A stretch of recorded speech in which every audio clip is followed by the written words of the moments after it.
Hi guys, it's Dave O'Sullivan here again, former physio to Leeds Rhinos, Munster Rugby and the Huddersfield Giants. And what I want to talk about today is Pillar 4, return to play.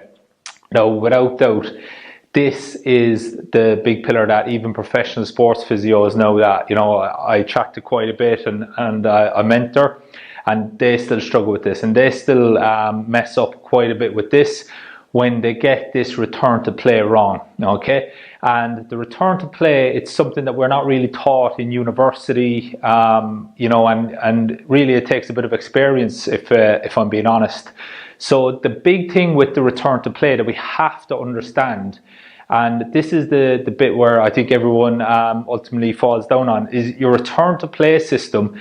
All it is, it's a continuation from the objective assessment, from the treatment, and then the return to play is just that next logical step. It's when we get too focused in on the treatment, and okay, we're on the physio bed, we're treating, and then okay, we're in the rehab section, there's this complete just mismatch, okay? But what needs to happen for a successful return to play is that the treatment, okay, is maintained via the rehab and via the return to play. So ultimately, with the treatment, what we've identified there is that their body is struggling to tolerate forces in specific directions. So the treatment ultimately went about, so the first one was the subjective, okay, pillar 1.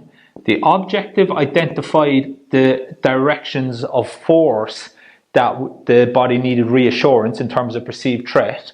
Okay, the intervention, okay, or the hands-on treatment, or the education or whatever, reassure the nervous system that it's safe, okay? But then the return to play is ultimately just that next step. So the big thing that we need to do with the return to play is it needs to follow on from the treatment. So if you think of what you're actually doing with your hands, when we restore the ability of a tissue to tolerate load, okay, that's on a very, very local level. That's one of the very first bits that we can do on that like microscopic level, okay? So here is our return to play, okay, high level, and here is where we're at now. So when we put a load through a tissue with our hands, okay, it's quite local, but yet it's not going to quite stress the system as one big robust system, okay? Whereas what we need to do after the hands-on treatment is we need to get that graded exposure right, okay? And that's all it is. So the first bit of my return to play is always focusing on the local forces, okay?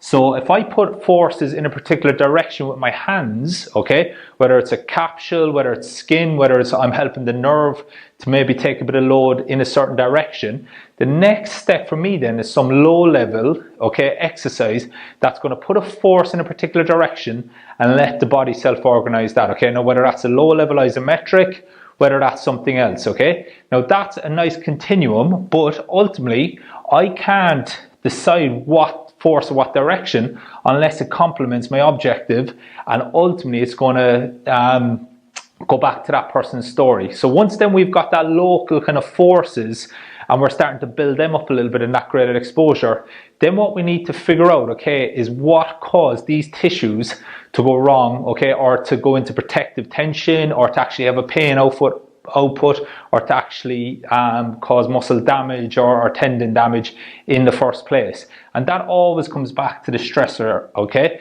So whether the stressor is a physical or previous injury, or whether it's an emotional stressor, or whether it's a lifestyle stressor, whatever, okay? But what we need to do now is we need to figure out, okay, the 80-20 rule.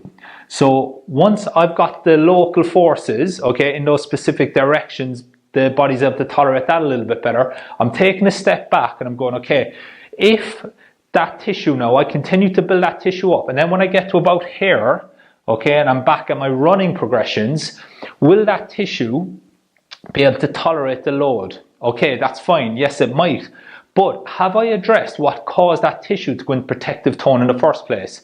So if I had a tricky calf, for instance, that kept tightening at high end, we rest the calf, we treat the calf, okay? Then we do, some low level stuff, we do some strength work. But what happens the next time I get that athlete back into high level return to play running, okay? So once they're at that top end return to play, have I addressed the reason why that calf went into protective tension in the first place?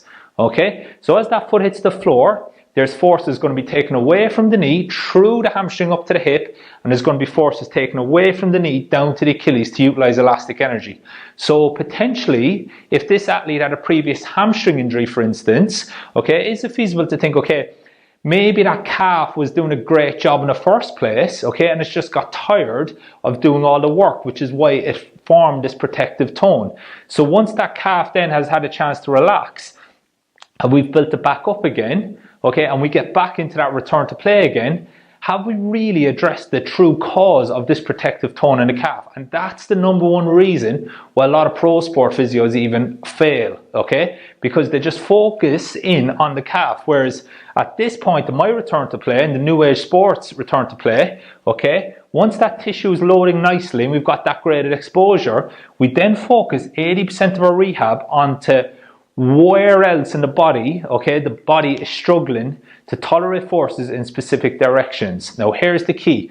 We know when we get to our return to play that we're going to have to do change of direction, okay? We're going to have to do force absorption, force production in 3 planes of motion. Now for a lot of people, they're going to focus on, they're just going to rehab the calf, okay? They're going to do their calf raises, okay, which is just a complete waste of time in my opinion. But that's a story for another day. They may even do eccentrics, they might do whatever, okay?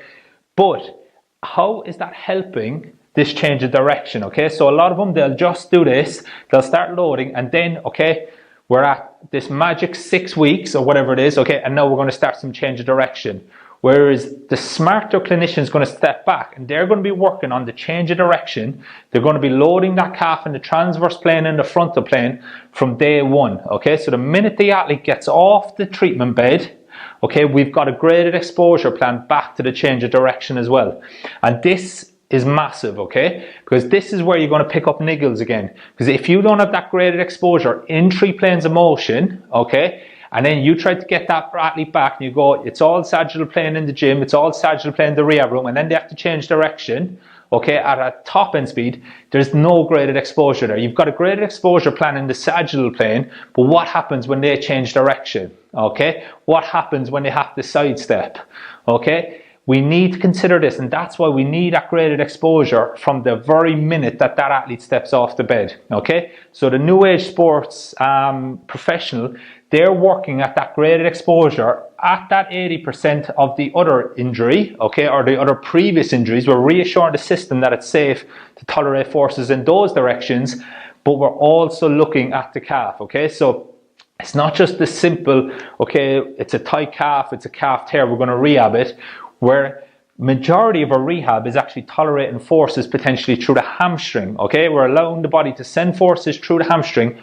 up into the hip, if it was that issue. And again, this is all related to the subjective history, so there's no right or wrong here, in my opinion. It's specific to the person, okay? But by the time then we've got to this change of direction and top end speed, okay, it's the next natural logical step, okay? So the system has had that graded exposure, okay? We haven't gone like this, okay? We're going along sagittal plane and then boom, next thing we're going to bang in some transverse, we're going to bang in some frontal plane with some change of direction drills, okay? We need to earn the right to get to the next level, and that's why you have to have your step-by-step process.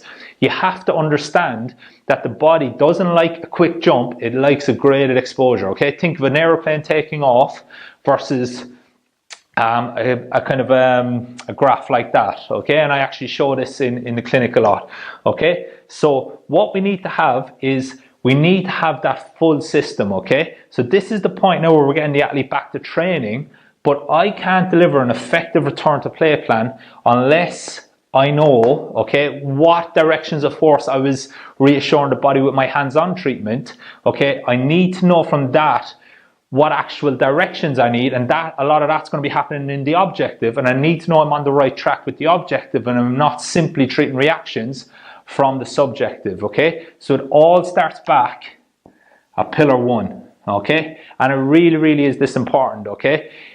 The secret, okay, or like with all these complex cases that have failed traditional approaches, the answer is always in pillar 1. It's always in the subjective history, okay? Because it's always a previous injury that's caused the reaction, That's then caused the body to react like this, and this way has been okay for a certain amount of time, and then ultimately then the body has just used up this option as well, okay? Whereas if we just do our return to play treating this one, okay, that might be okay for a little bit, but what happens when we get back up to that high end speed again?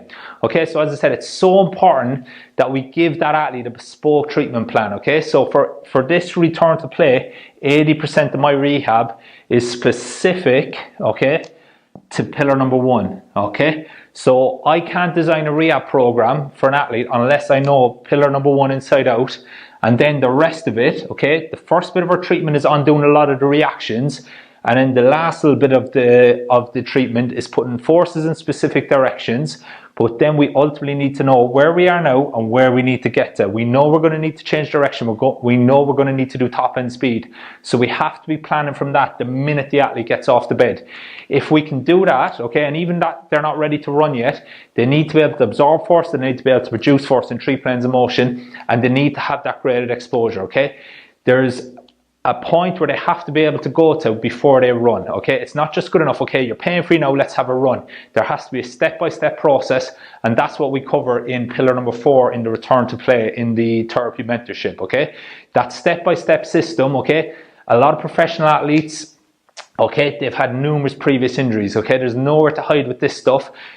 The consequences, okay, of getting this wrong, it's there for the world to see. So we need to have that step-by-step logical next step progression in order to make sure that that athlete gets back. And once that athlete gets back, then we are going to cover the last pillar next week, which is the resilience, okay? So then we have to make sure that the athlete stays back, and that's what I'm going to talk about next week, okay? So if you have any questions, pop them in the comments. As I said, this is, you know, it's a little bit different to what we were taught in university. But this is real world stuff, okay? This is what happens in the real world when we've got a head coach breathing down our necks on a Monday. Okay, when's this athlete going to be back training, okay? Is he going to be back training Friday for a game on Sunday, okay? And you need the step-by-step progressions in order to get that, because if we go from here to there, the chances are the athlete may get through the game, okay? But are they going to be able to thrive? And that's what we want when we send them back. We don't want to be sending them back and they're just getting through. We want them to get back and stay back.